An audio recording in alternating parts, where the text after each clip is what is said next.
In this presentation, I'm going to explore the various types of colleges and universities and explain the pros and cons of some of these types. You were introduced briefly in the previous presentation to a number of key terms, and I explained the importance of having common vocabulary when discussing these various post-secondary educational opportunities. If you remember, post-secondary means simply after secondary school or after high school. So let's talk about some types of colleges. The first distinction, and perhaps the most well-known, is that between private and public colleges. So we're going to talk about public colleges first, as they're extremely popular. A college or university is considered public if it is funded by taxpayer money rather than private donations and an endowment. These universities are typically supported by a combination of federal funds and funds provided by the state in which the college or university is located. It's estimated that around 90% of the funding comes from the state that the college is located in, which is why you may notice that there are different tuition estimates or costs for those who are from that state, known as in-state students, versus those who are from out of state, the out-of-state students. Some benefits or pros of attending a public college are that the cost is lower due to cheaper tuition, that many different degrees and programs are offered due to their often larger size. In addition, they typically have a diverse student body, allowing students who attend to experience many different perspectives, and their facilities are generally more expensive, well-maintained, and advanced. Larger public universities often have renowned faculty and programs and conduct world-renowned research. There are, of course, also some drawbacks to public universities. These types of institutions are typically larger, and as such, it can be easy to kind of get lost in the crowd, especially as a new student who is fresh out of high school. Additionally, it may be more difficult to get the classes you need and register for those due to demand, and it may be more difficult to access your professors if you're struggling or want to talk to them due to large class sizes. It may also prove difficult to determine information about a particular subject or topic due to the large number of different people who may handle or be in charge of that issue or area. Some examples of public universities here in Utah are Utah State University, University of Utah, Dixie State, Southern Utah University, and Snow College.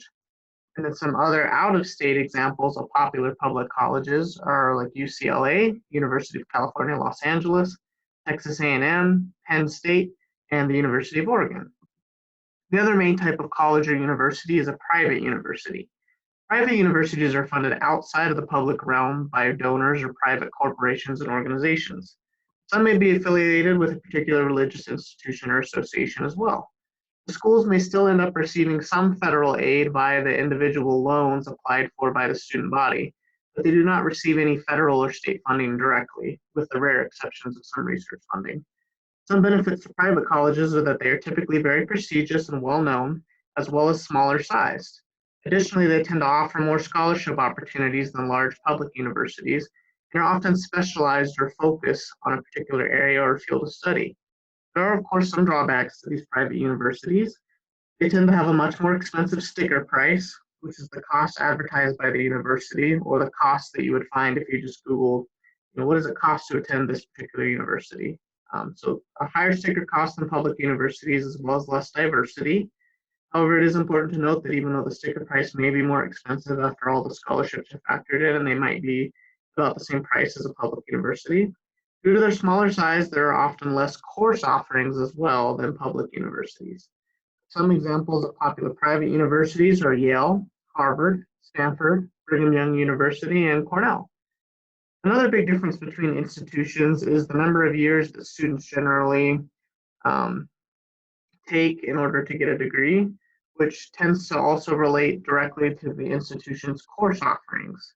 So four-year institutions are usually those represented by larger public and private universities, and what are more common or well-known.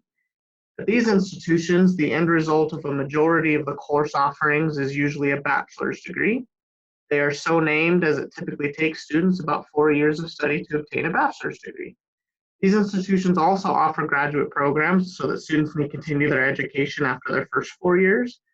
Graduate programs would result in like a master's degree or a doctoral degree. And some of them also offer the opportunity to receive an associate's degree or a 2-year degree. Some larger institutions may also offer technical certifications in select areas, like I know they do at USU, offer some automotive technology, phlebotomy, machine tool technology, or associated areas.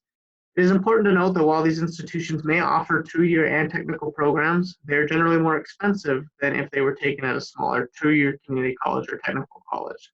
These universities are typically the larger and more expensive ones. So now if you're interested in doing a certificate, receiving a certificate or doing a 2-year program, it would probably not be wise to do that at a large university at a 4-year. A 2-year institution offers degrees and programs that usually take students 2 years to complete, resulting in an associate's degree or some type of certification. They do not have options to pursue a bachelor's degree or other type of advanced degree.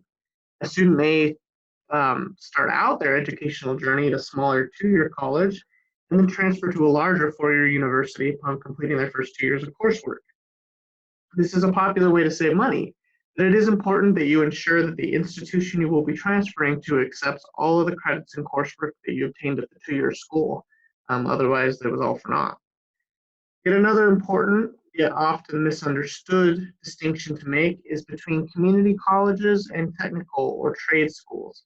While they often have similar or overlapping offerings, there are some important differences to make. A community college is the main type of school that people imagine when discussing 2-year offerings. Community colleges offer a 2-year path to an associate's degree and may also offer technical programs. They tend to be of a much smaller size than universities, along with cheaper tuition and a strong association with the local community. Some examples of community colleges within a couple hundred miles of Logan are Salt Lake Community College, or SLIC, Community College of Denver, and Santa Fe Community College. Technical schools are a little more limited than community colleges in their offerings. Rather than offering pathways to an associate's degree, technical schools are primarily focused on preparing and training you for a certification test in a particular area or trade. They want you to pass that test in that area. You may attend one of these schools to become a paramedic, a welder, a veterinarian's assistant, or even a truck driver. Some technical schools may offer various pathways to an associate's degree and beyond for those who are interested. Like community colleges, these institutions are often much smaller than universities and offer much cheaper tuition. They also occasionally partner with local businesses and organizations, offering quick and easy job placement upon graduation. Some examples of local technical schools here in Logan are Bridgerland Technical College, or BTech, and Stevens Henniger College. And then the final distinction I want to address is that between rural, suburban, and urban campuses. You will hear these terms a lot when discussing the various college options. The general designation of either rural, urban, or suburban gives you a general idea of the feel of the campus and what can be expected regarding campus life. Again, these are just generalizations. The first category addresses rural campuses, which are institutions that are generally located at least an hour outside a major city. There is some variation within that, though. Since rural campuses are often located far away from another city or town, they have strong campus communities that drive the local culture. Most students live on campus or very close nearby. These types of universities are typically surrounded by a college town that often takes on the character and culture of the university. These towns usually only exist to serve the college community. Some examples of rural campuses are Cornell University and St. Mary's College of California, both private schools, with one of those being religiously affiliated, another type of university. Some people may say that Utah State is a rural college. It definitely was back in the day because it started on its own and the town existed solely to serve the university, but now that Logan's got a little bit larger, there's a lot more outside of just the university, but Logan was initially just simply a college town. Urban campuses, located on the far right of this slide, are those that are located in larger cities. These institutions offer easy access to public transportation that help you connect easily to local entertainment. Since these institutions are located in larger cities with more job opportunities, they offer increased access to internships and careers without the need to relocate. Some examples of urban universities are like New York University, located in New York City, UCLA, located in Los Angeles, and the University of Utah, located in Salt Lake City. Back to Logan really quick and talking about Utah State.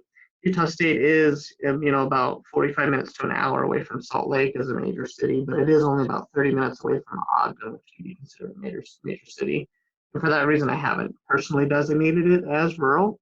Instead, I stuck it in the final designation, which is a mix between the first two. Suburban campuses combine the best of both worlds with a strong campus community of a rural institution and the wide and varied access to entertainment that's provided by more urban campuses.